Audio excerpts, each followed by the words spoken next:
Right now, it's 5 o'clock. Less than an hour remains in the 2023 election. Voters all over Indiana choosing who will lead their cities for the next 4 years. And here in Indianapolis, the race between incumbent Joe Hogsett and Jefferson Shreve has led to an intense and expensive campaign. We have team coverage on this election day. And we begin with News 8's government reporter Garrett Berquist. He's following the Hogsett campaign tonight. Garrett. Hogsett and his supporters will gather here at 910 North Event Center tonight. He's looking for a rare third term. If Hogsett is reelected, he would become the second longest serving mayor in Indianapolis' history, second only to Bill Hudnut. Hogsett has said he views this as a chance to catch up with projects that were put on hold during the COVID-19 pandemic. He looked back on this year's campaign as he greeted voters this morning. It was long and it was hotly contested, but we're at election day and the voters are voting, and the winner will be declared tonight, and I look forward to the results. The early voting totals far exceeded what they were 4 years ago. And because of the competitive nature of the mayor's race, I think that turnout will be much higher this year than it has been in the past. That's right. This will be the Democratic. Public safety has dominated this campaign ever since the cycle began. A September poll gave Hogsett a 10-point lead over his Republican challenger, Jefferson Shreve. Now, Hogsett trails Shreve in overall fundraising, but far exceeds him in terms of total number of donors. We expect we will hear from Hogsett as well as from other Democratic candidates from throughout Marion County as we go through the evening. Live in Indianapolis, I'm Garrett Bergquist for Wish TV. WishTV.com, and like us on Facebook. And we now turn to News 8's Danielle Zulkowski, who is downtown at the Heirloom, Jefferson Shreve's headquarters. Danielle, what is happening? Yes, well, Jefferson Shreve's headquarters here downtown will soon be filled with about 250 supporters as he waits to see if months of campaigning will be enough to unseat a two-term incumbent mayor. Now, Shreve, a Republican, is fighting an uphill battle here in Indianapolis. Largely considered a Democrat stronghold, Shreve will have needed to convince on-the-fence and moderate voters and potentially even some Democrats to vote for him to unseat a two-term Democrat in this city. Shreve has raised $14.5 million, but $13.5 of that is out of his own pocket. That money has gone to a significant amount of ads over this election cycle, but will it be enough?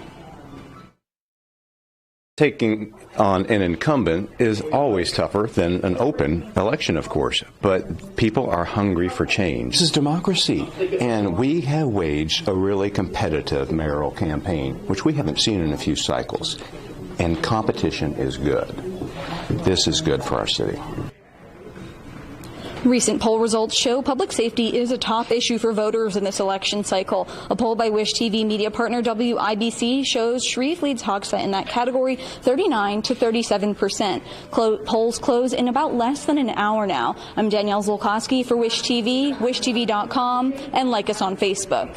All right, Danielle, thank you. We continue with our election coverage tonight with ITV senior investigative reporter Richard Essex. Richard Essex is keeping a close eye on voter turnout. He's live tonight at the City County building where polls are set to close in less than an hour. Well, this is our first major municipal election that we've had since 2019, and turnout's going to be a big key. Now, this has been a very vigorous campaign by both candidates. And what has brought people to the polls today? We heard a lot of people say they're voting against this guy or that guy for one reason or another, but a lot of people are coming out to vote for some type of change. One way or another, either we're going to get change because someone will come in and be a change agent, or we're going to get change because somebody's just going to wake up and hear what people are asking for. Derek Izzy voted in one of the busiest precincts in Marion County. In addition to the mayor's race, a city-county council race in Washington Township is generating a lot of interest. With two races on the ballot, it took most people less than a minute to vote. He told me that he votes in every election, and there wasn't one particular issue that brought him to the polls today. Just change for the city. Just down the street, we found Omar Brito. He's a naturalized citizen, and this is his fifth election to cast a vote. He takes voting very seriously. The act of voting is important, you know, and I like to vote because there are issues, yes, that influence me. And so if I didn't vote, then I couldn't say anything about those issues that are affecting me. Brito voted at the precinct at St. Luke's Church, typically one of the busiest precincts in the county, and the only place where we found people waiting in line. back downtown at the City County building, voting was steady at noon. Cindy Mowry is the Republican co-director of the Marion County Voter Registration Board. Both parties have a co-director. Mowry said that municipal elections don't typically generate the interest of a general election, but so far, voting is heavier than the last one in 2019. And voting is a little bit heavier than the last time. The latest numbers that I just got from the election board, we have about 23% of all registered voters here in Marion County have voted. That's about 141,000 people, compared to the 2019, where we had 153,000 people voted for the entire election, which was almost 25%. But this is what they call happy hour. This is kind of what the fast hour, where all the precincts are gearing up for that last minute rush. This last hour when people are coming to the polls. And if you get to the polls by 6 o'clock and you are in line, you will be allowed to vote. We'll have the latest numbers coming in for you at 6 o'clock. In downtown, Richard Essex, Wish TV, ITV. Back to you.